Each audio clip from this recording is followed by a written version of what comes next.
Hi everyone and welcome back to my channel. As you can see from the title and probably guess from the Minnie Mouse ears and the Mickey there, today I'm doing something a little bit different and hopefully which will be the start of a series, and that is my top 10 tips for Walt Disney World newbies. So before I get into that, I'm just going to take these off because they're going to annoy me. As I said, this is going to be my top 10 tips for newbies at Walt Disney World. It's not going to be things to do, it's going to be more things for people who are still planning their trip, who are looking into going, who've never been before. It's not necessarily like 10 things you have to do, it's just tips and advice for you to keep in mind while you're planning, while you're trying to figure out what you want to do, how you want your days to be, stuff like that. So tip number one probably seems a little bit stupid, but is do your research. Kind of, I guess, a little bit self-explanatory and a little bit maybe a bit silly one, some people would think, but actually many people when they think of Walt Disney World they only think of Cinderella Castle, which is Magic Kingdom, and they are just completely unaware that there are 4 parks, Downtown Disney, and 2 water parks. This place is massive, and you just need to do your research, figure out what you want to do, where you want to go, what's right for your family, because for some families not all the parks are going to be relevant. The water parks might not be what you want to do. Downtown Disney, you may only go for like half an hour, 45 minutes. And it's also about doing your research on rides, on characters, which rides you want to do, what's right for you, what's right for your family, which characters you want to do, if any, because characters like Anna and Elsa, the queues are massive, whereas characters, maybe like Aladdin or Beauty and the Beast, not Beauty and the Beast, but Belle, you can catch an Epcot and see them in like 5-10 minutes. So it's just about doing your research, figuring out who you want to see, where they are, and what you're going to do with your trip, and also which rides you want to do and stuff like that. Second tip is stay on site, especially if you are a newbie, if you've never been to Walt Disney World before. I would highly recommend staying on site. I have been to Walt Disney World 4 times in my lifetime, and the first time was the only time I've ever stayed off-site, and my parents and grandparents have the biggest horror stories of the things that went wrong. Staying on site, it may be a little bit more expensive, but you get the benefits of Disney transportation, extra magic hours, and stuff like that. You don't need a car, so unless you want to go out and you're wanting to go to other places, Universal, SeaWorld, the mall lots, and that's going to be more than say half your days. But otherwise you don't really need a car, so you don't have to pay for parking, and parking is like $15 a day, maybe even more, I think. So that is an expense which adds up. But you get Disney transportation, the shuttle buses, and from some parks there is boats. From some parks and some resorts there are boats, and there are just so many benefits. You're always within the magic, and there are lots of different level resorts. There are 5 different tiers of resorts that you can stay at, which means that there is something for everyone, something for every family, and something for every price range. So these start at, let me just make sure I get this right. The first level is value, and these are stereotypically tailored towards children. A lot of them are based around films and time periods, and they are very cute and very well done. Very family orientated, as I said. The second level is moderate, and this is the one that I've always stayed at. Now these are a little bit higher up, and a lot of these are very large, but the one that I always stay at, which is Pauline's Riverside, is absolutely breathtaking, and it's perfect for everyone because it's very green, very lush, but there are still bits which are themed around Princess and the Frog, and Tiana, because that is set in New Orleans, and it's just great, and it means you are always in the magic, so I would recommend Pauline's Riverside. The third level of Disney Resort is Deluxe, which is the high top ones, and that goes from ones like the Contemporary, the Wilderness Lodge, the Animal Kingdom Lodge, and the Grand Floridian Spa. And then above Deluxe is Deluxe Villas. So at some of those Deluxe hotels or Deluxe resorts, they have villas which are even more expensive and higher up than the hotels, but they are still part of the hotels and part of the resorts. And then the last tier of Disney Resort is the cabins and the campgrounds. Now these they're not above the Deluxe Villas, but they're sort of just take them as you are. If you're international, you probably won't stay at a campground, but the campgrounds I know are very popular with American tourists and American visitors because they can drive, they can stay in their RVs, or they can take their tents and things like that. But I just could not recommend staying on site enough. You are always within the magic. You get the Disney transportation, which is great because, like, for my family, it means my dad doesn't have to drive and he just doesn't have to worry about that, and you are just always in the magic. I can't explain it enough. Tip number 3 is PhotoPass Plus. The PhotoPass system is where key spots around the parks, and with a lot of the characters in the character spots, there'll be a photographer, and they are completely open to using your camera, taking pictures on your camera, but they also have their own massive, like, really big, really cool photography ones, and they are proper photographers and they will take pictures for you. And you can either just get that put on a card, and then at the end of your trip you can go and buy whichever photos you want. But they have a new system, which I think they probably had for a while, but and we did it this time, where you can either pay in advance, which is a lot cheaper, or you can pay when you get there, and it's in between $100 and $200, I think, depending on when you buy it.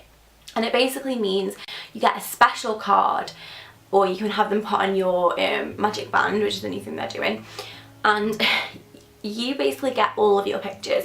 Every time a photographer takes a picture of you, whether it's by the castle, with a character, or on a ride, so you get all your ride pictures, they get put on this card and you get them. You access them when you get home online, and they are yours for free. You can do what you want with them.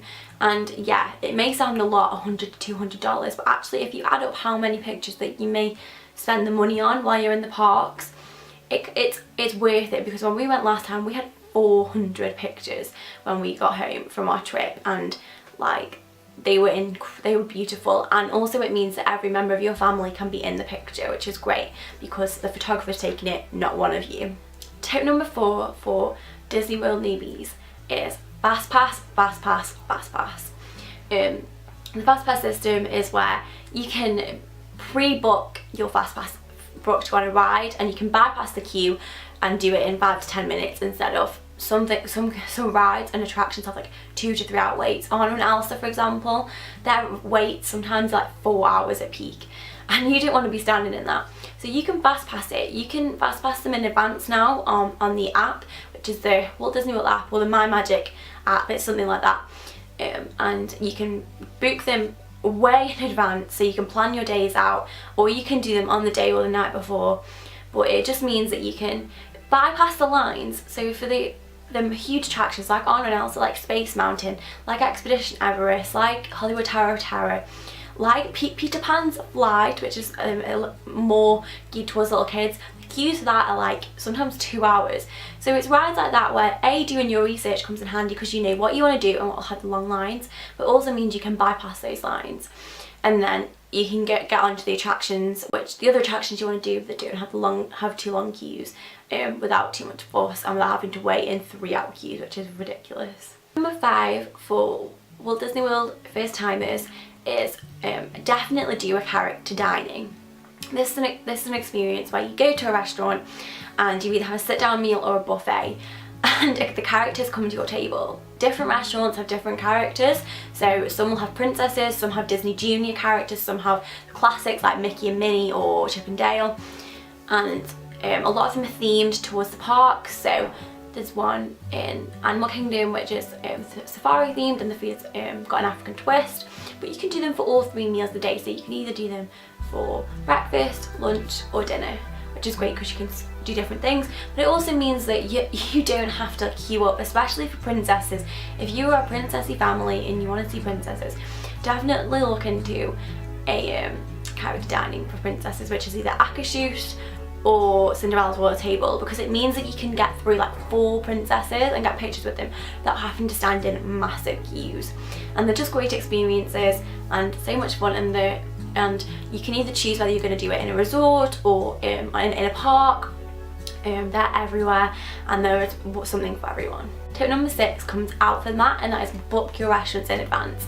You can now book restaurants up to 180 days in advance, and some restaurants, such as Cinderella's Royal Table, which is one of the most popular ones, will go 180 days in advance. If you try and book them 160 or 170 days in advance, some of them are gone. It is ridiculous, but it has to be done. your quick serve, which is the equivalent of like fast food, you don't need to book that. But if you want to do sit down meals, if you have restaurants, again this links in with doing your research, which you really want to do, then book them and reserve them so that you know you can go, that you're not disappointed. Because if you try and book it from the concierge, sometimes you will be lucky and you'll be able to go, but a lot of the time you won't, and all the reservations will be gone. And walk-in, sometimes like you can wait an hour to 2 hours for a walk-in seat, which is, when you're hungry, you don't want to be doing that. And the popular restaurants will just go. So yeah, definitely do your research and book your restaurants in advance. You can either do it online or you can ring them up. I can't recommend that enough. Tip number 7 is to queue up or go and see at least one character. Even if you aren't a big character person, if maybe your rides are more your thing, at least queue up. Even if you fast pass it, because you can fast pass the characters, go and see one character, even if it's Mickey and Minnie or some of the classics. Whether you maybe one morning you go to a park really early and you just go straight in and see some characters, definitely is going to that, because you want those pictures. You don't want to get home and regret the fact that you have no pictures with Mickey Mouse. Like, you're at Disney, come on. Number 8 is Wishes every time. Wishes is the fireworks show in Magic Kingdom, and it is breathtaking. I can't, like, if you are researching what to do, if you are trying to plan out your trip, make sure you plan in to do Wishes at least once. Even there's a nighttime parade in Magic Kingdom, then a little light show on the Cinderella Castle, and then Wishes around the castle, fireworks show. And even if you don't want to see the parade, that's fine. The second time, when we went in the summer, the second time we saw Wishes, we didn't watch the parade. And actually, if you are wanting to do some of the rides, you haven't been able to get fast passes for them, they normally have long queues, go when the parade is on, because the queues will be about half the time because everyone is watching the parade.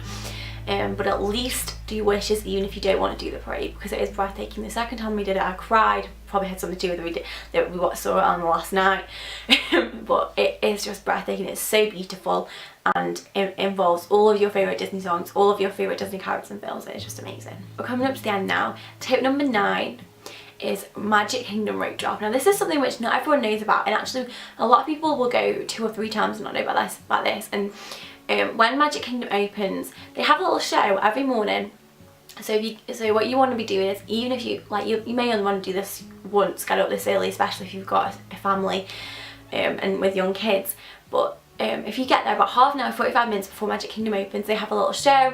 All the characters come out, they do a song and a little show, and then a train comes with Mickey and a family who is staying at the parks, just visiting the parks. They open the park with this show, and it is just so cute, and you get lots of fun pictures, and it's just something that you have to do. You know, this was the summer just gone was the 4th time I've been, and that was the first time we ever did rope drop, ever saw the show, ever knew about the show. And you just have to do it. It's just so cute, and even if you only get up that early once, just do it. None of the other parks have a rope drop show, only Magic Kingdom, and it means you're in there quite early. So if you haven't got fast passes for some of the rides which have bigger queues, that's definitely a good opportunity to go straight to them and get them done. So tip number 10 for Walt Disney World newbies, people who've never been before, is just breathe. While you're planning, breathe. Don't forget, you are going to the most incredible place on earth. When you are there, just breathe, just stop for 5 minutes and take it in that you are actually at Disney, because you can be so focused on getting this stuff done and going and not stopping that your trip will be over and you'll be like, hang on a minute, were we even at Disney? Stop and smell the roses, stop and breathe and take it in and realise you are at Disney, one of the most amazing places, and just stop. Maybe sit down on a bench and just watch the world go by. From Main Street, USA and Magic Kingdom, or from Sunset Boulevard and Hollywood Studios. Just breathe, just take it in, just breathe the air in, because it is amazing, and you don't want to go through it so fast and be rushing it that you miss just taking it in and remembering where you are. So those are my top 10 tips for Walt Disney World first timers. I hope you enjoyed this. If you have any questions, let me know in the comments. Now, character dining and resort are 2 things which are absolutely massive topics, and I will definitely be doing a specific video on couch dining, just because it's something which I absolutely love, and it is just the broadest, biggest topic ever. So I'll definitely be getting around to that. I think I'm also probably going to do a top 10 things to do in the parks for people who've never been before, because this is just tips, more for planning, more for when you're trying to arrange your trip and figure out what you want to do, where you want to go, which ride you want to do, and etc, etc. So I'll definitely at some point do a video either individually for the parks or just a broad video on the must-do things if you've never been before. And if there's any other sort of videos about Disney that you want to see, or you want to know my thoughts on, let me know in the comments. Disney is one of the things which I, for an 18-year-old, have a stupidly amazing amount of knowledge on. I'm obsessed. I could talk for England about this, so if you have any questions or any video requests about what to do with it, let me know in the comments, and I'll see you soon, guys. Bye.